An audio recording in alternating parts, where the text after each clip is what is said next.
This is the BMW 8 Series Gran Coupe, and this is a knife. You see, coupe stands for cut, and what BMW did was take the 7 Series platform, cut it to make the 8 Series Coupe, and then they added a slice back on the rear end and 2 extra doors to create the Gran Coupe. I think I'll just put this down because I'm worrying my cameraman. Now, it might be called a Gran, but it's not designed for elderly ladies, though they are quite welcome to buy one. I think Gran stands for grand, as in Grand Tourer. Price-wise, it's pretty grand as well. It starts from around £71,000, so that puts it up against something like a Mercedes CLS. However, it rises all the way to just under £120,000 for this M8 version with a big, powerful V8 engine with over 600 horsepower. Thankfully, you can make quite a bit of saving on a BMW 8 Series Gran Coupe through carwow. Look, you can save an average of around £18,000 off one across the range. Now, if you want to see how much money you can save on a new car, or you know someone who's thinking about buying a new car, just click on the pop-out banner up there to go to carwow to see what you can save. Let's kick off this video by talking about the 8 Series Gran Coupe's design. So at the front, it's an aggressive looking car. This one is even more so being the M8, so you've got bigger front bumpers. You have different colours for the grille depending on which model you go for. This one actually has upgraded carbon on it as well. It's a £5,000 option for various extra bits of carbon trim. Moving down the side, as standard, you get 20-inch alloy wheels, though the design does change depending on which model you go for. Here's some more of the extra carbon-y bits here as well on the mirrors. This though, air breather. There ain't no air being breathed through there. This is fake. Moving down the side, and it's a long side, you see this car measures over 5 metres in length. It's about 23 centimetres longer than the normal 8 Series Coupe. So you've got that extra space for the rear doors. At the back, love the back end of this car. Really aggressive looking rear end. This one has a carbon spoiler on it, being the M8. It also has a more aggressive rear bumper. But all the 8 Series Gran Coupes do have very pretty rear ends. Being the M8, you've got twin exhaust pipes, and they're real. BMW does not do fake exhaust pipes. It's not Audi, it's not Mercedes. BMW keeps it real. These inserts here, though, in the diffuser are part of that £5,000 carbon upgrade pack. Good looking car. I also like this, look, carbon roof on the M8. That helps reduce the centre of gravity for improved handling. Now, I'm going to check out the car from the back seats first of all, because that's what the Gran Coupe is all about, isn't it? Let's see what it's like. Right, that's interesting. Oh, yep. Who designed that? I mean, it looks cool having this centre console separating you from your fellow rear passenger, but look at this. There is a third seat belt, which means the plan is that someone might occasionally sit here. So I'm going to give it a go. Yes, this is comfy on my legs, and this seat's really hard as well. I think only at a real push would you ever carry 3 in the back of this car. Now, for 2 in the back, it's way better than the 8 Series Coupe, which is awful in the back, actually. This is fine. The seat's actually nicely sculptured to my bottom. And headroom, I've just about got enough. People over 6 foot may find themselves rubbing their head against the headlining. Knee room, can't complain at that, that's fine. There's enough space for your legs, that's good. Is it as roomy as a Porsche Panamera in the back? No, I don't think it is. And if you want to see my full in-depth video review of that car, click on the pop-out banner up there to go watch the video. There are still some useful features here in the back. So look, you've got through loading if you need to carry longer items such as skis and 2 people in the back at the same time. You also have the armrest, which is comfy because the cup holders are hidden away, look. Nice on BMW. And underneath here, there's a storage area for something that's not very big. There's climate control here for the rear passengers, so you can choose your ideal temperature separately, and there's heated seats, well, for the outer seats at least. Then you've got 2 USB ports there for charging mobile devices, and they're USB-C because this is a modern car. Speaking of modern, I love the modern design of the integrated headrest in the back seats. Really cool. I also like this, the covers for the ISOFIX anchor points. They make getting to the actual anchor points very easy to get to. In fact, fitting a child seat in the back is quite simple. There's plenty of room, so you don't have to move the front chairs forward at all to fit in even bulky seats. The only minor issue is that you do have to stoop down to get the seat in underneath this lower roof line here. But enough of that, let's move into the front. Unsurprisingly, this car looks very, very similar to the 8 Series Coupe here in the front, which is a good thing. It's a really, really nice design and it feels super luxurious. This being the M8 has some interior upgrades, so you get the full extended leather as standard. You also get these wonderful M Sport seats, which are better than the normal sport seats you get in the 8 Series Gran Coupe. But check this out, look. Looks like you've got integrated headrests, but I can actually raise them up. Yeah, das ist gut, yeah. And these M8 badges, they illuminate as well. You've also got an M gear selector there, red starter button. You've got special M buttons on the steering wheel, some M badging. You've got M kit plates. My personal favourite, the M striped safety belts. Love that. And of course an M steering wheel with M badging and more stitching going on there as well. It's really, really nice in here. You get the standard infotainment system, though this one has the upgraded setup with the professional, so you've got absolutely all the bells and whistles on it. It's pretty easy to use, so you can cycle through the different menus like that, and you can control it, oops, in so many different ways.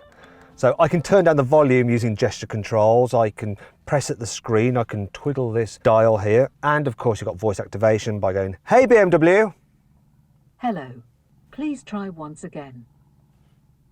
And it's that good. Cancel. Please try again. Cancel. Cheers. Right. I'm not going to use that, and I'm going to tell you why I'm not going to use that, because now you get BMW's iDrive system with, look there, the logo, Android Auto. And you know what? They may be late to the Android party, but they have hit it big because it's wireless. I've never had Android Auto connect wirelessly. That is utterly awesome. Look, so I'm just going to use my Google Maps. I'm going to use my Android system. I'm going to use Google to do the voice command. So, hey Google, which is best, BMW or Mercedes? On the website rattlab.ca, they say, in terms of interiors, for smaller models, Mercedes has superior interiors, They're wrong. Whereas, for larger cars, BMW wins over. That's true. Performance-wise, a BMW may be better than a Mercedes, and opinions could differ as per the model you drive. For road safety, most consumers rely on a BMW when they have an option. Google, shut up. Right. Okay, I think BMW's interiors are better than Mercedes in terms of quality overall, regardless of the model you're going for. In terms of design, I think the Mercedes just look a little bit cooler. So it depends what you want, quality or looks. Anyway, enough about that. Infotainment system's really, really good. Not quite as good as Mercedes system though, apart from that Android Auto upgrade. Then we come on to the digital dials, which they're all a bit dark and dingy, and they don't actually show that much information. In fact, I think the digital dials you get on an Audi RS7 are way better. Now let's move on to the interior practicality here in the front of the 8 Series Gran Coupe. I like the fact you've got an electrically controlled steering column, and the driving position is really good. There's plenty of adjustment in it. As for cubby spaces, well, the glove box is only moderate in size, but it is lined with expensive feeling felt, so that makes up for it. Sure. Under here there is plenty of room for your selection of COVID masks, and you've got a 12-volt socket and a USB-C input. You've got some cup holders here. There's another USB there, the old-fashioned type, and another 12-volt socket, plus a wireless charging pad for your mobile phone. And then we have the door bins, which can't fit the larger bottles, no, but will fit the smaller bottles. Yes. Let's move on to practicality in the boot. That's what it's like. The luggage capacity on this car is 440 litres, which is about 10% less than you get with a Porsche Panamera, Mercedes CLS. It's about 20% less than you get from an Audi A7. Also, there's a bit of a lip there to lift stuff over. Oh, my poor weak arms. It's going to do my back in as well. In fact, you can only fit 6 of these airplane-style carry-on cases in this 8 Series Gran Coupe, whereas you can fit 8 of them in an Audi A7's boot. As for features, it's a bit devoid of features. There's a netty area here, tie-down point there, and you can fold down the rear seats, release them by pulling these handles, but then you have to lean in and push, lean and push. And really, if you want to carry big items, they ain't never going to fit in, because look, the opening isn't very wide, and you can slide things to the front, but they can't be very deep because they just won't go through that gap. Yeah, an Audi A7 with its hatchback tailgate is definitely more practical for carrying stuff than this car. And that brings me on to 5 annoying things about the BMW 8 Series Gran Coupe. You can get a special digital key which allows you to unlock the car using your mobile phone. Unfortunately, it only works with Android phones, not Apple ones, so ha! If you've got an Apple phone, loser! This release catch up here not only looks cheap and a bit out of place in a car as expensive as this, when you fold this section down, it presses against the soft merino leather and leaves an indentation. This car is brand new, and look, you can already see it forming there. That would really annoy me if it was my car. The vanity mirror you have on this car is just so small that you can't really be vain in it. You can pay extra for some optional rear blinds for that full limousine effect, only this one doesn't seem to cover that part of the window. So they just couldn't be asked to finish it properly. The wireless charging pad for mobile phones isn't quite big enough for the very latest superphones like this Samsung Galaxy S20 Ultra, because look, when I put it in there with the protective case on it, it doesn't fit and then you don't get the charging. So you have to take it out of its case like that, but next thing you know, you're gonna go, whoops, and drop it and smash everything. Even then, it's a tight squeeze. Thankfully, this car has plenty of cool features to help make up for all this. Here's 5. You get the 8 Series Gran Coupe with rear wheel steering, so that turns the rear wheels in the opposite direction to the front wheels at low speeds to help aid low speed manoeuvrability. Then when you're going quicker, they actually turn in the same direction as the front wheels to aid high speed stability. However, that system isn't available on the range topping M8 for some reason. If you have the surround view camera system, which is pretty awesome because it lets you look all the way around the car, makes it dead easy to park, you also get a dash cam. So it actually uses all these cameras fitted to the car to record the data. So let's say someone suddenly hits you from this side, the camera that's looking that way will pick up what happened and it will store that information so you can then download it and use it so that you can go to court and sue the bugger that damaged your lovely BMW 8 Series. BMWs used to have little shark fin aerials, but this 8 Series Gran Coupe doesn't have one. That's because the antenna for the infotainment system is embedded in the rear window and the boot lid. Gives it all nice and stylish. Check this out. I've got the £1,500 optional laser lights. They can shine their beam up to 600 metres up the road. Sorry. This may have 4 doors, but here's proof that it's still a coupe. Look, you've got frameless windows, and at the back, look, all frameless. Oh yeah, that's just so coupe-like. It's all frameless. Right, let's talk about the engines. So the range kicks off with the 840i, which has a 3-litre straight 6 turbo petrol with 340 horsepower. Then there's the 840d with a 3-litre straight 6 turbo diesel with 320 horsepower. Then there's the M850i with a 4.4 litre twin turbo V8 with 530 horsepower. Then this M8 Competition, which also has a 4.4 litre twin turbo V8 but with 625 horsepower. It's supposed to do 0 to 60 in 3.2 seconds, but I'm going to time it for myself using my specialist timing gear here. Let's go for it. Launch control active. Oh, this shot off the line. Oh, so fast. 0 to 60, 3 seconds dead. Let's keep going for the standing quarter. What's it going to do? Standing quarter mile in 10.89 seconds. That is nuts. Awesome performance that you're never going to need on the road, but still awesome. Now, one of the things about the M8 is that it has upgraded M adaptive sport suspension rather than just the normal adaptive suspension you get on the 8 Series Gran Coupe. It also has upgraded brakes, upgraded anti-roll bars, upgraded steering for a sportier feel, and a limited slip rear differential. It also has a special 4-wheel drive system which you can put into 2-wheel drive mode, and I can do it because I've pre-configured it by just pressing these buttons here. So if I double press that M2 one, it's put me into 2-wheel drive mode. So now I can basically drive this car like a bit of a hooligan.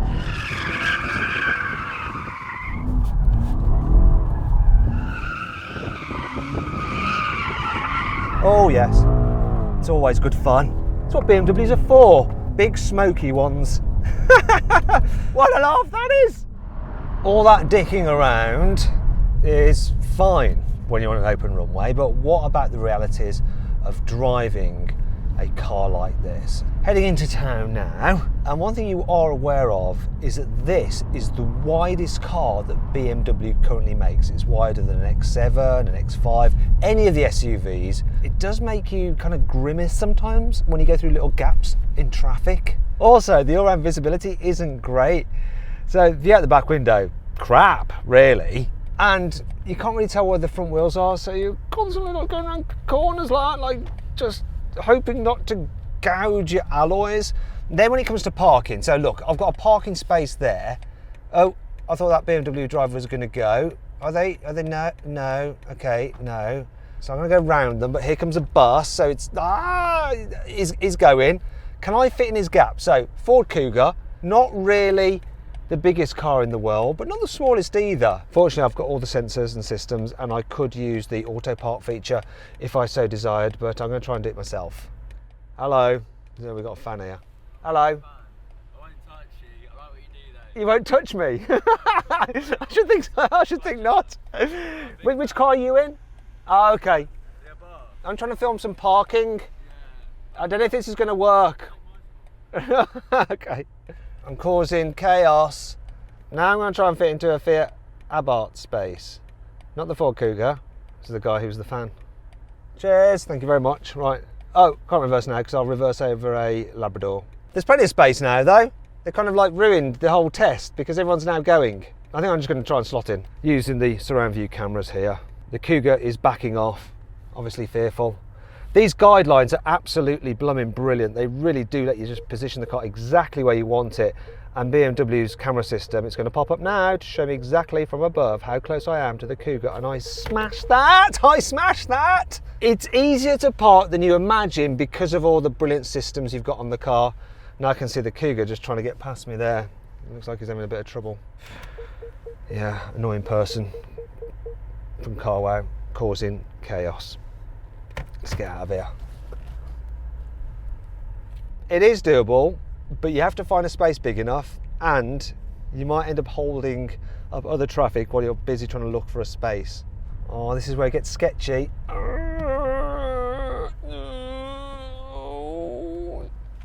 Yeah. Especially with people with much cheaper cars. They care less about damaging them. One thing I'm noticing about this as I'm going over bumps in the road and manhole covers and stuff is that the suspension just feels a little bit sharp edged. It's the M car that's the problem. It's got stiffer subframes and stiffer suspension and you just feel the bumps and they send shocks through your bottom. It's one of the sacrifices you make if you're going for the M version, I'm telling you. All versions do get adaptive dampers, but here on the M8 version, just a little bit too firm. Oh, I feel every little bump. I'm out on a twisty road now, so I'm going to press the M1 button to put the car into the setting I like best for quick road driving. Suspension's still in comfort because it just needs to be, but brakes in sports mode, throttle definitely in sports mode, and exhaust in sports mode. And I will change gears myself. My God, the way this thing picks up. It's more performance than you ever need on the public road.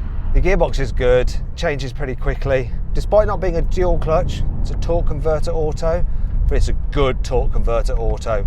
Smooth when you need it to be, and fast and fun when you're in the mood. Do you know what? I'm going to try and put it into the sporty suspension setting. Chassis, Sport Plus. Now what's it like? Oh my gosh. It's very jiggly now. I won't want to go too fast actually, because I can feel like the car's just skipping over the surface of the road. No, that's not for me. Even when I want to do some fun driving, I'm going to keep this one in comfort. The M suspension is just a little bit too firm for the UK, I think. Obviously, a car like this, a Grandma Tourer, is designed for just coasting up the motorway. I'm actually going to use the adaptive cruise control system. It's an option, it's about 1,500 quid extra. It really should be included in the price on a car this expensive, but it is a very good system. It's aware of all the other vehicles around me, and it'll keep me a safe distance from the car in front. I can set the speed at 70 because that's what it is here, and it'll do the steering for me. Though if you take your hands off the wheel, it will start to flash and disengage. But you just sit here, gently touching it, and it does most of the work, keeping you in lane and safe. Now, if you want to overtake, you just indicate, it'll pop you out in the lane, and then you can go overtake. And actually, on the motorway, this car is really nice. It's quiet, it's comfy, it's relaxing, and if you're careful, you can get decent economy out of it. Even this high-performance M8 version, I managed on a run to get 28 miles per gallon out of it, though my other average, when I was having some fun in the car as well, dropped to 20 miles per gallon. But still, it's not bad considering the performance of this thing.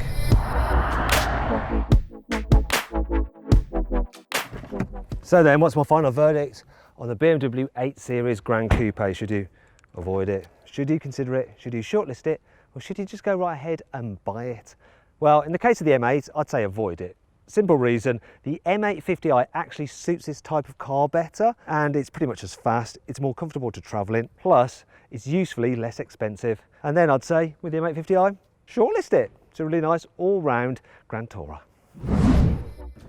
If you enjoyed this video, please subscribe to this channel for more videos, and if you click on the deals box to the right, you can see how much you can save on a new car at CarWow, or click on the video windows below to watch another of my videos.